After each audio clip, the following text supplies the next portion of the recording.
భద్రాద్రి కొత్తగూడెం జిల్లా చర్ల మండలం పరిధిలోని పూసుగుప్ప పోలీసులు క్యాంపుపై మావోయిస్టులు మెరుపు దాడికి పాల్పడ్డారు. మంగళవారం సాయంత్రం సుమారు 7 గంటల ప్రాంతంలో క్యాంపుపై రాకెట్ లాంచర్లతో దాడికి పాల్పడినట్లు పోలీసు అధికారులు పేర్కొన్నారు. సకాలంలో అలర్ట్ అయిన జవాన్లు మావోయిస్టుల దాడిని తిప్పికొట్టారు. భీమవరం వైపు నుండి మావోయిస్టులు క్యాంపుపై దాడికి పాల్పడినట్లు పోలీసులు తెలిపారు.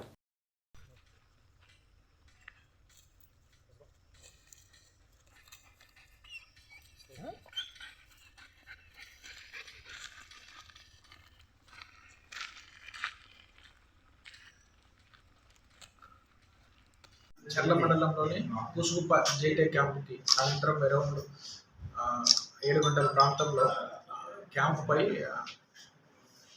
ఫైరింగ్ చేయడం జరిగింది మావోయిస్ట్ పార్టీ వాళ్ళు. వెంటనే సిఆర్పి ఫోర్స్ కానీ భద్రతా బలగాలు కూడా వాళ్ళ ఫైరింగ్కి ధీటుగా రిటాలియేషన్ ఇవ్వడం జరిగింది. ఒక అర్ధగంట తర్వాత ఫైరింగ్ కూడా పార్టీ నుంచి వచ్చే ఫైరింగ్ కూడా ఆగిపోయింది. ఇమ్మీడియట్గా మార్నింగ్ అవర్స్లో ఆ చుట్టుపక్కల కూడా సెర్చ్ చేస్తే కొన్ని విజువల్స్ తోటి ఫైర్ చేసిరని ప్రాథమికంగా ఉంది. ఇంకా అది ఇన్వెస్టిగేషన్స్ కూడా జరుగుతున్నాయి. ఏమన్నా తెలుస్తుంది నెక్స్ట్ రివీల్ చేస్తాం.